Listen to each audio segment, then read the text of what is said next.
Good afternoon, I'm Kim Baez. The Little Bear Fire near Ruidoso has now charred just under 35,000 acres and there is zero containment, but crews are doing all they can to change that.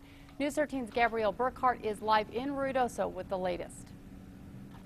Kim, you can see the camps behind me as fire crews try and get some rest in between shifts. Nearly 80 more personnel has joined the fight today, all with one goal, to try and get a handle on this fire.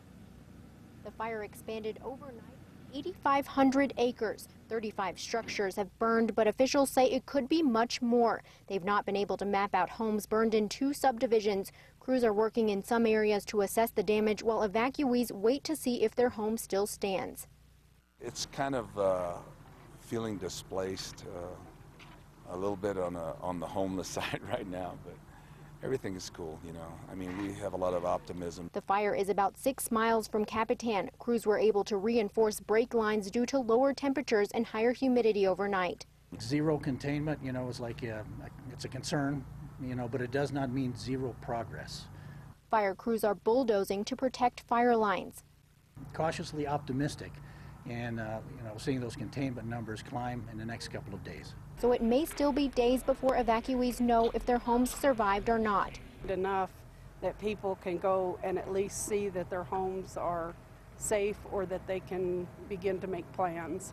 Assistant coach for Ruidoso High, Rick Rell, was evacuated Friday from his home in Sun Valley. He and other coaches have decided to keep their annual athletic summer camp open. At this point, you know, we're kind of using it also for keeping the kids out of their stress levels, you know, from the circumstances of being evacuated and the possibilities of losing their homes.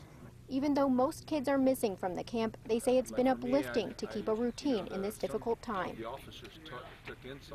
Fire officials will meet with the public at an informal meeting at 4:30 at Ruidoso High School. A formal meeting will follow at the same place at 7 o'clock. There's also another meeting at 7 o'clock at the fairgrounds in Capitan. Back to you. Okay, thank you, Gabrielle. Now, precautionary evacuations are still in effect for Grindstone Canyon, Ponderosa Heights, Alpine Village, and Cedar Creek. The village of Ruidoso itself has not been evacuated, and officials are working to make sure that doesn't happen.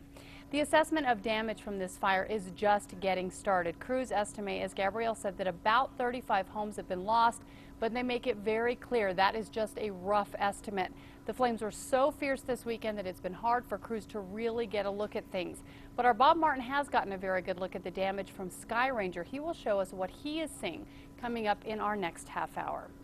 The good news in the firefight is that the winds are going to die down. Here's meteorologist Mark Ronchetti. Yeah, Kim, I think we're looking at a 2-day window here where they can make some progress before things deteriorate a little more on Thursday. So the next couple of days will be key, and we'll show you the fire forecast in just a second. But here's a shot from Ruidoso. You can see the fire still burning here off in the distance and the smoke heading off to the west of town right now. And of course, as you mentioned, the village has not been evacuated at this point because most of the real danger with this thing is a little farther to the west. But for the most part, there's still very dry forest out there and a lot more fight to go with this particular fire. Here's a look at what's going on with the fire weather. Thunderstorm winds will be a bit of a concern tomorrow because there is the possibility of some storms around. However, on the positive side of that, relative humidities are going to go up because we're going to have a little more moisture in the air, so we may well be able to convert some of that moisture into a few storms. So it's good and bad, but on balance, better weather than we had this weekend to fight fires.